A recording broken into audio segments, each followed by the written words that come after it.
KTR arrest తప్పదనేది మానసికంగా BRS party సిద్ధమైపోయింది. ఉదయం నుంచి హరీష్ రావు మధ్యాహ్నం మాట్లాడిన తర్వాత ఇప్పటి వరకు కూడా ఆ పార్టీ నాయకులంతా కూడా ఒకే లైన్ ఎత్తుకున్నారు. హరీష్ రావుతో మొదలుపెట్టి వాస్తవానికి హైకోర్టులో ఎదురు దెబ్బ తగిలిన తర్వాత కేసీఆర్ సూచనల మేరకు మొదట మీడియా ముందుకు హరీష్ రావు వచ్చారు. వాస్తవానికి ఇతర మంత్రులు కావచ్చు, సీనియర్ నాయకులు అందరూ కలిసి మాట్లాడాలని చెప్పి భావించినప్పుడు కూడా హరీష్ రావు వచ్చి ఒక లైన్ చెప్పారు. ఏదైతే మేము విచారణకు సహకరిస్తాం అనేది ఆయన చెప్పిన మాట, మొట్టమొదటి మాట. రెండోది డైవర్షన్ పాలిటిక్స్ కోసమే కేటీఆర్ మీద కేసు పెట్టారని హరీష్ రావు చెప్పడం, అదే లైన్ మొత్తంగా ఎత్తుకున్నారు. వాస్తవానికి నిన్నటి వరకు కూడా ఒక అటాకింగ్ మోడ్లో ఉన్న బీఆర్ఎస్ పార్టీ ఒక రకంగా డిఫెన్స్లో పడిందని చెప్పవచ్చు.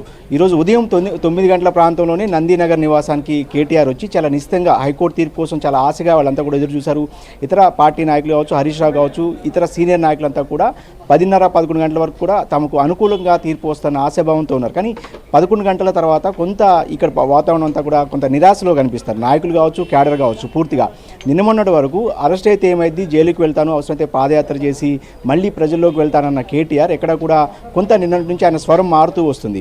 ఎందుకంటే ఏదైతే సుప్రీంకోర్టు కూడా కాసేపు క్రితం వాళ్ళు పిటిషన్ వేసిన నేపథ్యంలో రేపు లేదా ఎల్లుండి అంటే 2 ఆప్షన్స్ కేటీఆర్కి ఉన్నట్టు కూడా ఆ పార్టీ వర్గాలు భావిస్తున్నాయి. ఒకటి సుప్రీంకోర్టులో ఆయనకి ఆఖరి అంటే ఏదైతే దింపుడు కళ్ళం ఆశగా చెప్పొచ్చు, సుప్రీంకోర్టులో ఒకటైతే, రెండోది విచారణ ఎదుర్కోవడం. నిన్నటి వరకు కూడా న్యాయవాది లేకపోతే విచారణకు ఎట్టి పరిస్థితుల్లోనూ రాను అని చెప్పి ఏసీబీ కార్యాలయం వద్ద చెప్పిన కేటీఆర్ ఇవాళ ఖచ్చితంగా ఎల్లుండి విచారణకు హాజరవుతారు అనేది హరీష్ రావు కావచ్చు, ఇతర సీనియర్ నాయకులంతా కూడా అంటే ఇప్పుడు ఎట్టి పరిస్థితుల్లోనూ విచారణ ఎదుర్కోవాల్సిన పరిస్థితి అనివార్యంగా చెప్పవచ్చు.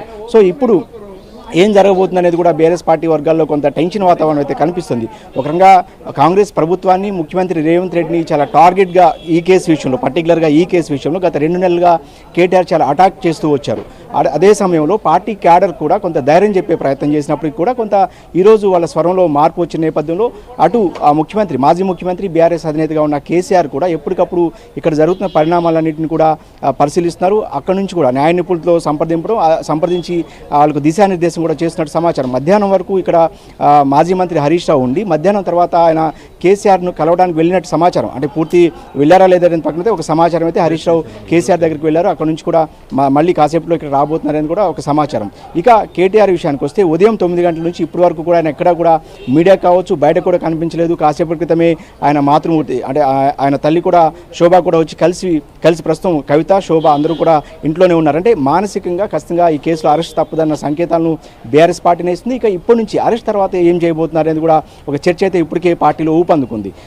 గతంలో అంటే ఉద్యమకాలం నుంచి కూడా ప్రజల్లో ఉన్న బీఆర్ఎస్ పార్టీ కొంత ఈ ఏడాది కాలంగా గడ్డు పరిస్థితులను ఎదుర్కొంటుందనేది కేటీఆర్ అనేక సభలు, సమావేశాలు చెప్తూ వచ్చారు. సో ఇప్పుడు ఇంకొక ప్రశ్న కూడా ఉత్పన్నమవుతుంది. నిన్నటి వరకు కేసును ఎదుర్కొంటామన్న కేటీఆర్ ఇప్పుడు సుప్రీంకోర్టుకు వెళ్ళడం కావచ్చు, అదేవిధంగా హైకోర్టులో క్వాష్ పిటిషన్ వేయడం కావచ్చు, ఏదైతే న్యాయవాది ఉంటేనే తాను విచారణకు వెళ్తానన్న అంశం మీద కూడా సొంత పార్టీలో కూడా కొన్ని భిన్నాభిప్రాయాలు వ్యక్తం అవుతున్నాయి. వాస్తవానికి 10 ఏళ్ల పాటు రాష్ట్రంలో అధికారంలో బీఆర్ఎస్ పార్టీ అప్పట్లో అనేక మంది రాజకీయ నాయకులు కావచ్చు, ఇతర కేసుల విషయంలో కావచ్చు, ఏసీబీ విచారణ సమయంలో ఇలానే ప్రవర్తించింది. అంటే ఆయన ఒక మాట చెప్తున్నారు, లగచర్ల విషయంలో పట్నం నరేందర్ రెడ్డిని చెప్పని స్టేట్మెంట్ను చెప్పినట్లుగా పోలీసులు రికార్డ్ చేసి బయటకు మీడియాకు లీకులు ఇస్తున్నారు. తన విషయంలో కూడా అలాగే జరిగిద్దన్న భయాన్ని కేటీఆర్ పదే వ్యక్తం చేస్తారు. ఇదే తనకి ఇబ్బందికరంగా మారుతుందనేది కూడా సొంత పార్టీలో ఒక వర్గం చెప్తున్నారు. ఎందుకంటే 10 ఏళ్ళ అధికారంలో ఉన్నప్పుడు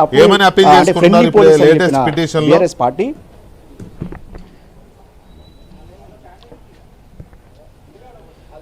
ఇప్పుడు హైకోర్టు తీర్పును సవాల్ చేస్తూ ఏదైతే క్వాష్ పిటిషన్ అంటే ఏసీబీ